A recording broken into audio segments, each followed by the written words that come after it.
Bismillahirrahmanirrahim. Alhamdulillahi rabbil alamin. Wassalatu wassalam ala rasulillah wa ala alihi wa ashabihi ajma'in. Të nderuar vëllezër, motra dhe miq, ju përshëndes të gjithëve me përshëndetjen islame. Assalamu alaikum wa rahmatullahi wa barakatuh. Paqja qoftë mbi ju dhe mëshira e Allahut dhe bekimet e tij. Jemi në vazhdim të projektit të librave, duke nisur seri të reja videosh përkthyese të librave të lëndëve të ndryshme, dhe sot inshallah do të fillojmë një seri të re e cila do të trajtojë lëndën e usul fikhut. Kështu emërtohet lënda në arabisht, ndërsa në gjuhën shqipe zakonisht përkthehet me termin bazat e fikhut. Ajo është një lëndë të cilën e kemi përmendur më herët, e kemi treguar se çfarë trajton dhe kryesisht është e fokusuar te dituria, mënyra se si nxirret dituria fetare dhe çfarë ka të bëjë me të. Si referencë kemi marrë librin që ju shikoni. Është një libër me 6 vëllime në gjuhën arabe, i cili titullohet Al-Bahrul Muhit fi Usul al-Fiqh, që do të thotë deti përfshirës, nga sasia e madhe e informacionit që ka brenda, rreth lëndës së usul fikhut. Autori quhet Imam Az-Zarkashi dhe shtëpia botuese quhet Mektebetu Sunne, që do thotë biblioteka ose libraria e sunetit, e traditës profetike. Përkthimi ka filluar nga ana ime në nëntor të vitit 2025. Thot autori në gjuhën arabe tek teksti i hyrjes. Bismillahirrahmanirrahim. Muqaddimatu tahqiq. Alhamdulillah, nahmaduhu wa nasta'inuhu wa nastaghfiruh. ونعوذ بالله من شرور أنفسنا وسيئات أعمالنا من يهده الله فلا مضل له ومن يضلل فلا هادي له وأشهد أن لا إله إلا الله وحده لا شريك له وأشهد أن محمدا عبده ورسوله وبعد. E kemi përkthyer tekstin me emrin e Allahut, mëshiruesit, mëshirbërësit. Falënderimi i takon Allahut, e lavdërojmë atë, kërkojmë ndihmë prej tij, kërkojmë falje prej tij dhe i kërkojmë mbrojtje Allahut nga të këqijat e vetes tonë dhe nga veprat tona të këqija. Atë që udhëzon Allahu nuk ka kush e humb, dhe atë që humb Allahu nuk ka kush e udhëzon. Dhe dëshmoj se nuk ka të adhuruar tjetër me të drejtë përveç Allahut, një i vetëm dhe i pashoq, dhe dëshmoj se Muhamedi sallallahu alaihi wasallam është rob dhe i dërguar i tij. Dhe më pas فإن الإمام الزركشي رحمه الله فقيه أصولي شافعي ألف للمسلمين كتبا عظيمة في أصول الفقه، وكتابه هذا البحر المحيط في أصول ذكر فيه أنه جمع من كتب الأصول العين، وقد أوردت مراجعه في مقدمة الكتاب، فلخص العشرات من أصول الشافعية والحنفية والمالكية والحنابلة والظاهرية والمعتزلة والشيعة، ومع كثرة مراجعه فقد ذكر أنه زاد على ما فتح الله عليه من مسائل الأولين، فجاء كتابا جامعا لما تفرق في غيره من الأقوال مع عزوها إلى أصحابها، وأحيانا ينقلها بالحرف للإقرار أو النقد، ومع كثرة التعريفات والمسائل لذا سماه البحر المحيط. Përkthimi. Imam Zerkeshiu, Allahu më mëshiroft, ishte jurist dhe dietar i shkencës së bazave të fikut në medhhebin Shafii. Për sa i përket medhhebeve, ne kemi përmendur më herët që kanë ekzistuar disa shkolla shumë të rëndësishme bazike që e kanë shndërruar dijen fetare në një dije akademike, pra e kanë përgatitur, e kanë rrëdhitur, e kanë koleksionuar dhe e kanë ndarë atë në tematika dhe kanë shkruar nga fillimi deri në fund me mundësitë që ata kanë pasur që në brezin e tyre të hershëm.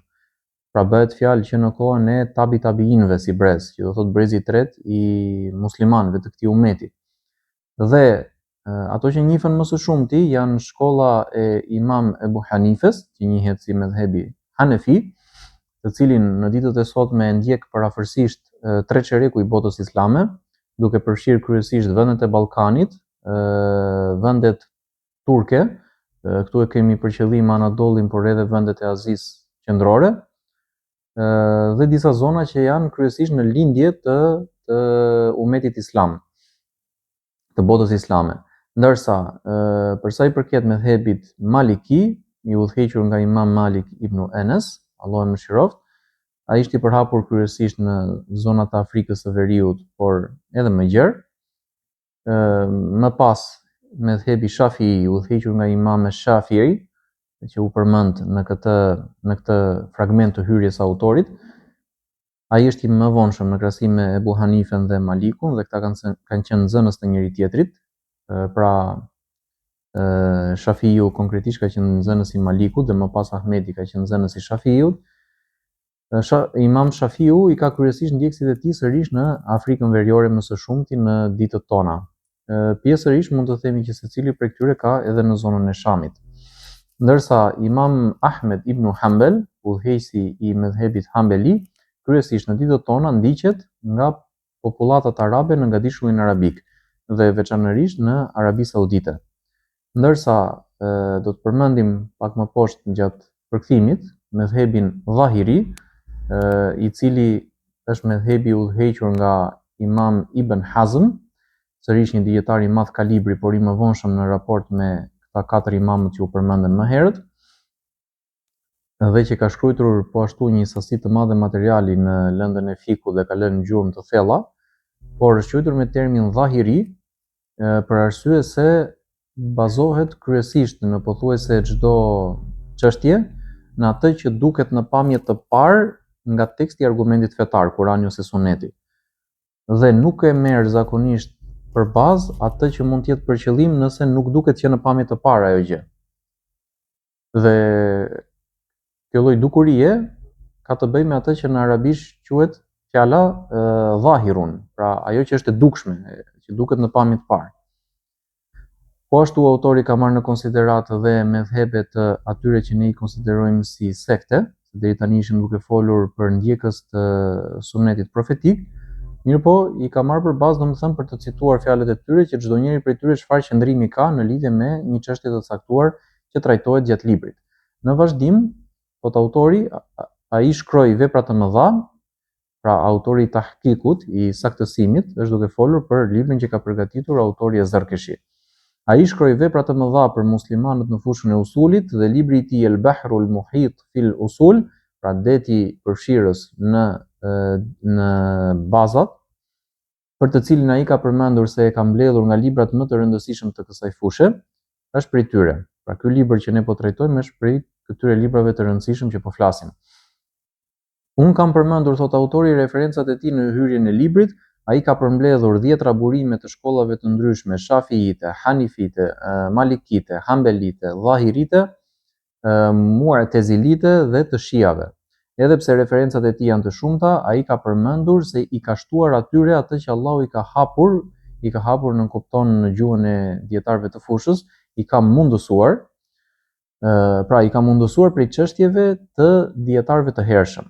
Kështu që libri ka dalë një vepër që përmbledh gjithçka që është përndarë në burime të tjera, duke i cituar mendimet e dietarëve dhe nganjëherë duke i transmetuar fjalët e tyre fjalë për fjalë, qoftë për miratim, por qoftë edhe për kritik. Për shkak të shumë përkufizimeve dhe çështjeve që përfshin, ai e ka quajtur librin El Bahrul Muhit, pra deti përfshirës. Më pas thot autori: Nabdhatun anil kitab.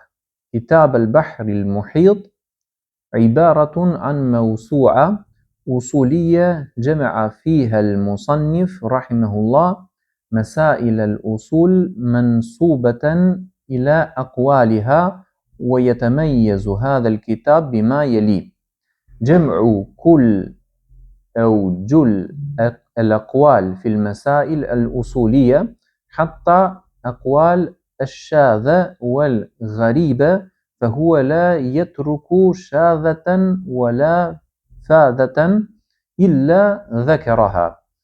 تحقيق نسبة الأقوال لأصحابها وتحريرها وتفصيلها وبيان ما جاء منها مطلقا أو مقيدا بشروط ونحو ذلك، خصوصا أقوال الأئمة والعلماء المشهورين. بيان سبب ومنشأ الخلاف بين المذاهب في المسائل الأصولية. Pra të dhënat rreth librit. Libri Al-Bahrul Muhit është një enciklopedi e gjerë e shkencës së bazave të jurisprudencës, pra usul al-fiqh, të cilin autori, Allahu mëshiroft, e ka mbledhur duke i përmbledhur çështjet e usulit bashkë me citimin e mendimeve të dietarëve të ndryshëm. Ky libër dallohet për këto pika: mbledhja e të gjitha ose pothuajse të gjitha mendimeve në çdo çështje të usulit, madje edhe mendimet periferike ose të pazakonshme, ai nuk lë asnjë mendim të rrallë pa e përmendur.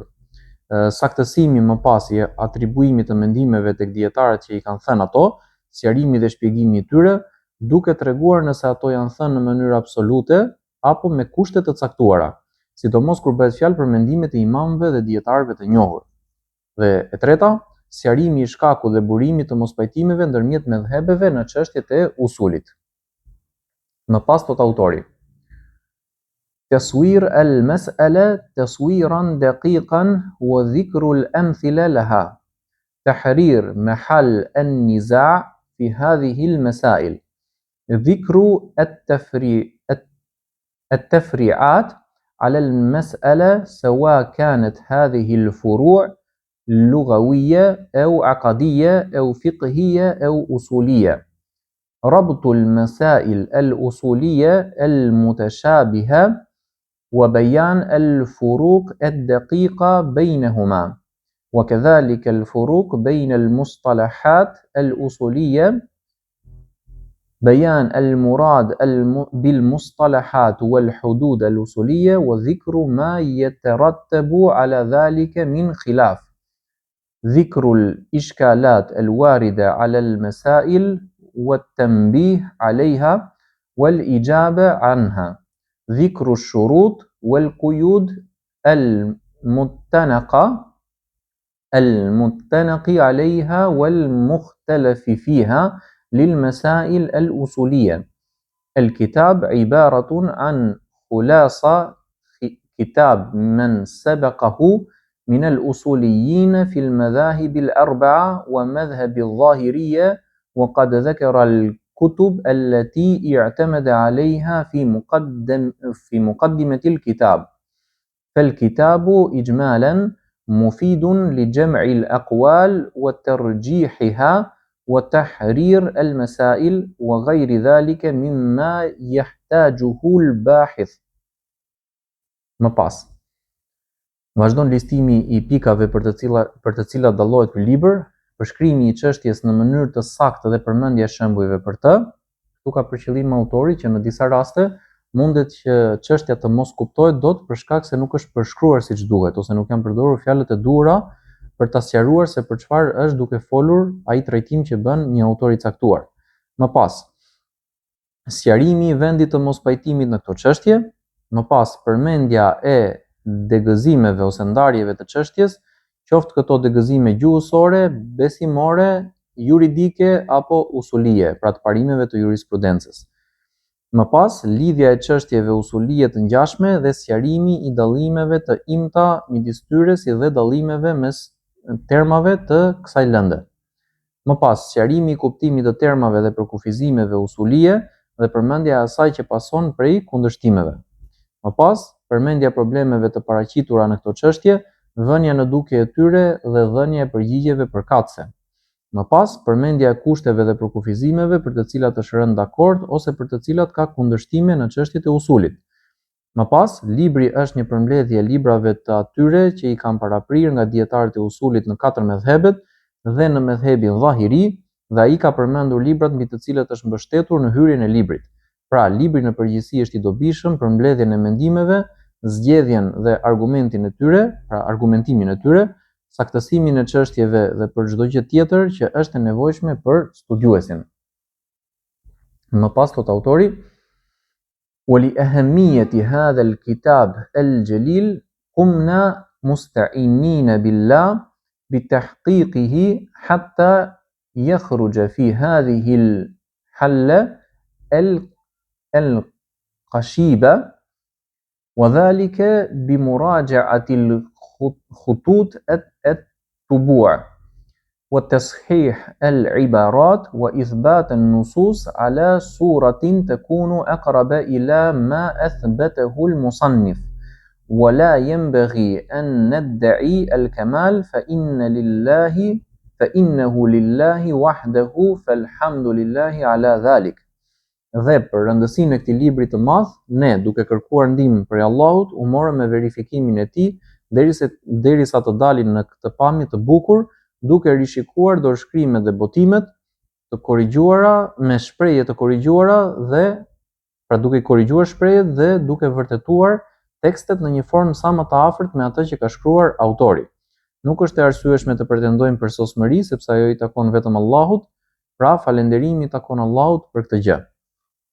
Më pas, وقد شارك في هذا العمل نخبة من الباحثين المتميزين في مقدمتهم شيخنا الفاضل سيد ابن عباس المحمدي وأخونا عارف الدمشقي وصبحي محمد رمضان وغيرهم نسأل الله تعالى أن يجزيهم خير الجزاء. Në këtë punë, thot autori, mori pjesë një grup studiuesish të thelluar, në krye të cilëve është shehu jon ose zotria jon, nëse do ta përkthejmë fjalë për fjalë në shqip. Zotria jon i nderuar Sejid ibn Abbas el-Muhammedi, si dhe vëllezërit tan Arif el-Dimeshqi dhe Subhi Muhammed Ramadan dhe të tjerë. Ne i lutemi Allahut të madhëruar t'i shpërblejë ata me një shpërblim të mirë. Më pas, autori citon disa ajete kuranore ku thot: Rabbana taqabbal minna innaka antas samiul alim. Zoti ynë pranoje prej nesh, me të vërtetë je dëgjuesi i dijshmi. Më pas thot: wa tub alejna innaka antat tawwabur rahim. Dhe pranoje dhe na e pranon neve pendimin, me të vërtetë je pranuesi i pendimit, mëshirëploti.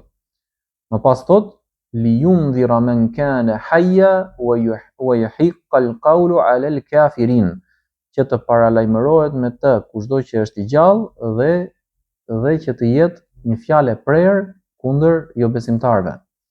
Më pas, wa tawakkal ala alhayy alladhi la yamut, dhe mbështetju atij i cili është i gjallë dhe nuk vdes kurrë. Pra të gjitha këto janë lutje që autori i kësaj hyrje ja drejton Allahut për të pasur sukses në veprën që ka ndërmarrë. Më pas, mektebetu sunne lil bahthi el ilmi, pra zyra e sunnetit, e traditës profetike për kërkimet shkencore. Kjo është ajo e cila ka përgatitur këtë hyrje, ndërsa më pas fillon fjala e autorit të librit. Tu e mbyllim për sot regjistrimin, duke i kujtuar shikuesit të na ndihmojnë me nga një subscribe, like edhe share. Ju përshëndesim të gjithë.